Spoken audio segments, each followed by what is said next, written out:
you come back?" said the woman. I thought that no one had come back, only me. मैंने उनसे कहा कि क्या आप मेरी माँ को जानती थी? तो उन्होंने कहा कि क्या तुम वापस आई थी? मैंने कहा कि मुझे नहीं लगता मेरे अलावा कोई और वापस आया होगा. A door opened and closed in the passage behind her. A musty smell emerged. एक दरवाज़ा उनके पीछे की ओर एक पैसेज की ओर जा रहा था खुल के, और वहाँ से एक मस्टी स्मेल आ रही थी. मस्टी स्मेल मीन्स थोड़ी नमी और थोड़ी सौंधी सी. I regret I cannot do anything for you. उन्होंने कहा, मुझे अफसोस है लेकिन मैं तुम्हारी कोई मदद नहीं कर सकती. I've come here specially on the train.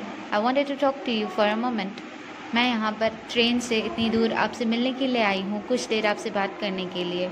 It is not convenient for me now, said the woman. I can't see you another time. फिर उन्होंने कहा, ये मेरे लिए सही बात नहीं है, मैं तुम्हें वापस नहीं देखना चाहती. She nodded and cautiously closed the door as though no one inside the house should be disturbed. उन्होंने अपना सर हिलाते हुए दरवाज़ा बंद किया, जैसे कि वो नहीं चाहती थी कि कोई भी घर के अंदर डिस्टर्ब हो मेरी वजह से. I stood where I was on the step. मैं वहीं खड़ी रह गई जहाँ मैं सीढ़ियों पे खड़ी थी. The curtain in the front of the bay window moved. फिर जो बे का मतलब होता है जो बाहर की ओर लगने वाली खिड़की होती है, उसे बे कहा जाता है.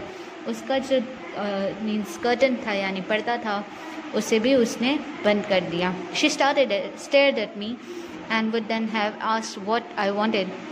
उन्होंने मेरी ओर घूरा और मुझे कहा कि मैं क्या चाहती हूँ. Oh, nothing, the woman would have said. It was nothing.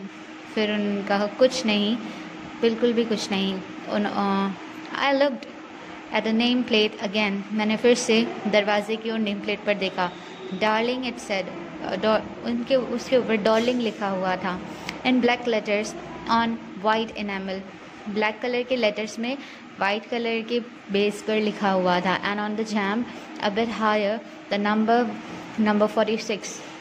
और वहीं पर ऊपर जैम की ओर यानी कि जो नेम प्लेट का हुक होता है, वहाँ पर बड़े अक्षरों में नंबर 46 लिखा हुआ था.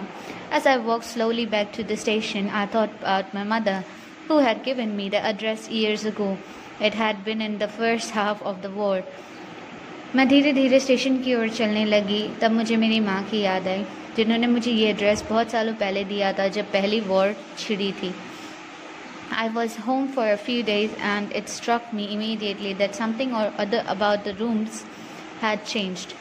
फिर मैं कई दिनों तक वहाँ पर मीन्स कुछ समय तक वहाँ पर ध्यान में मेरे यही घूमता रहा कि वहाँ कमरों में कुछ तो बदल गया था. I missed various things.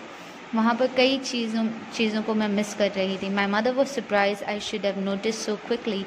मेरी माँ बहुत ही ज़्यादा सरप्राइज होंगी क्योंकि मुझे बहुत अच्छे से याद है वहाँ पर क्या बदला था. Then she told me about Mrs Darling. फिर उन्होंने मुझे वहाँ मिसेस डॉर्लिंग के बारे में बताया. I never heard about her. मैंने कभी उनके बारे में नहीं सुना था. But apparently she was an old acquaintance of my mother. लेकिन वो मेरी माँ की कुछ पुराने रिश्तेदार थी. whom she hadn't seen for years, जिन्हें उन्होंने कई सालों से नहीं देखा था. She had suddenly turned up and renewed their contact. अब फाइनली उन्हें उनका कांटेक्ट वापस मिल गया था. Since then she had come regularly. उसके बाद वो हमेशा आया करती थी.